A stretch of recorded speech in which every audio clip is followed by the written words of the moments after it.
ایک ہرے بھرے گاؤں کے قریب ایک خوبصورت جنگل تھا۔ اسی گاؤں میں احمد نام کا ایک نیک دل اور محنتی لڑکا رہتا تھا۔ احمد کو جانوروں سے بے حد محبت تھی۔ وہ اکثر جنگل جاتا، پرندوں کو دانہ ڈالتا اور زخمی جانوروں کی مدد کرتا تھا۔ اسی جنگل میں ایک ہوشیار اور تیز رفتار خرگوش رہتا تھا، جس کا نام سب نے محبت سے خرگوش علی رکھا تھا۔ خرگوش علی اپنی عقل اور اچھے اخلاق کی وجہ سے پورے جنگل میں مشہور تھا۔ ایک دن احمد جنگل میں لکڑیاں چن رہا تھا کہ اچانک اسے کسی کے رونے کی آواز سنائی دی۔ خرگوش علی جال میں پھنس کر روتا۔ احمد آہستہ جال کاٹ کر علی کو آزاد کرتا۔ آواز کے پیچھے گیا تو دیکھا خرگوش علی ایک جال میں پھنسا ہوا تھا۔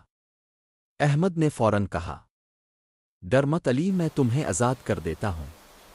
احمد نے آہستگی سے جال کاٹا اور خرگوش علی آزاد ہو گیا۔ خرگوش علی خوشی سے اچھل پڑا اور بولا، احمد، تم نے میری جان بچا لی، میں یہ احسان کبھی نہیں بھولوں گا۔ کچھ دن بعد جنگل میں ایک چالاک اور ظالم لومڑی آ گئی۔ وہ روز کسی نہ کسی جانور کو دھوکے سے پکڑ لیتی۔ پورا جنگل خوف میں مبتلا ہو گیا۔ خرگوش علی نے تمام جانوروں کو جمع کیا اور کہا، ہم طاقت سے نہیں، عقل سے اس مسئلے کو حل کریں گے۔ احمد نے بھی کہا، اگر ہم سب مل کر کام کریں تو کوئی ہمیں نقصان نہیں پہنچا سکتا۔ خرگوش علی نے ایک منصوبہ بنایا۔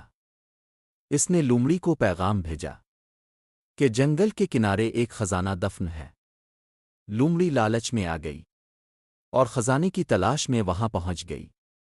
جیسے ہی وہ گہرے گڑھے کے پاس پہنچی، احمد اور تمام جانوروں نے زور سے شور مچا دیا۔ لومڑی گھبرا گئی اور گڑھے میں پھسل گئی۔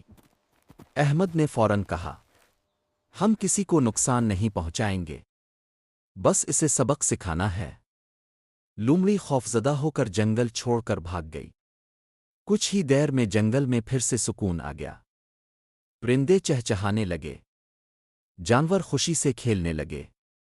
خرگوش علی احمد کے پاس آیا اور بولا، احمد، آج اگر تم ہمارے ساتھ نہ ہوتے تو ہم کبھی کامیاب نہ ہوتے۔ احمد مسکرا کر بولا، اکیلے کوئی مضبوط نہیں ہوتا، مل کر ہی اصل طاقت بنتی ہے۔